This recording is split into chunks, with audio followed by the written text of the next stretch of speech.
नमस्कार. भारतीय न्याय संहितेनुसार एखाद्या गुन्हेगाराला नक्की कोणत्या शिक्षा होऊ शकतात? चला, आज आपण कायद्याने ठरवलेल्या त्या 6 मुख्य शिक्षांबद्दल जाणून घेऊया, ज्या आपल्या संपूर्ण न्याय व्यवस्थेचा पाया आहेत. आपल्या आजच्या विश्लेषणाचा केंद्रबिंदू आहे हा आकडा 6. हो, भारतीय न्याय संहितेने गुन्ह्यांसाठी फक्त आणि फक्त 6 प्रकारच्या शिक्षा निश्चित केल्या आहेत. याच 6 शिक्षांच्या चौकटीत आपल्या न्यायव्यवस्थेचं काम चालतं. चला तर मग पाहूया कोणत्या आहेत या शिक्षा. आज आपण न्यायाच्या नवीन संहितेपासून सुरुवात करणार आहोत. त्यानंतर आपण सर्वात गंभीर शिक्षा, मग कारावासाचे वेगवेगळे प्रकार, आर्थिक दंड आणि मालमत्तेवरील कारवाई, आणि शेवटी एका अगदी नवीन प्रकारच्या शिक्षेबद्दलही बोलणार आहोत. म्हणजे आपण सर्वात कठोर शिक्षेपासून सुरुवात करून टप्प्याटप्प्याने पुढे जाणार आहोत. चला तर मग सुरुवात करूया न्यायाच्या या नवीन संहितेपासून.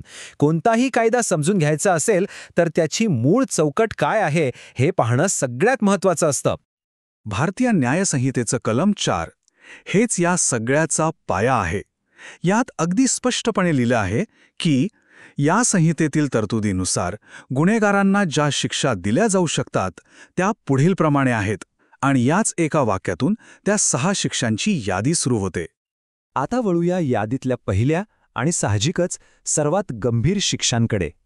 कायदा सर्वात मोठ्या गुन्ह्यांसाठी सर्वात कठोर शिक्षांचीच तरतूद करतो, नाही का?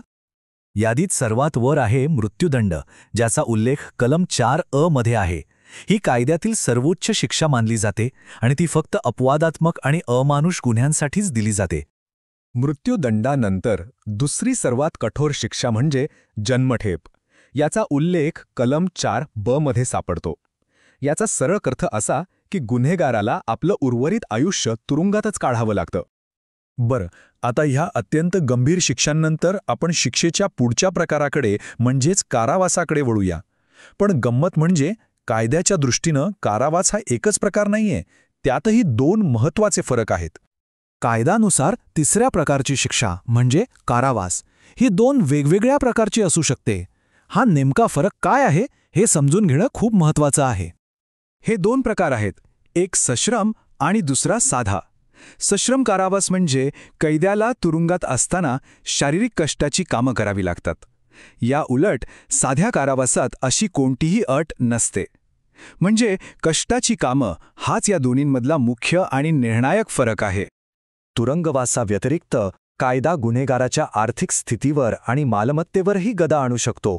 चला पाहूया हे दंड नेमके कसे आहेत. यात 2 प्रमुख शिक्षा येतात.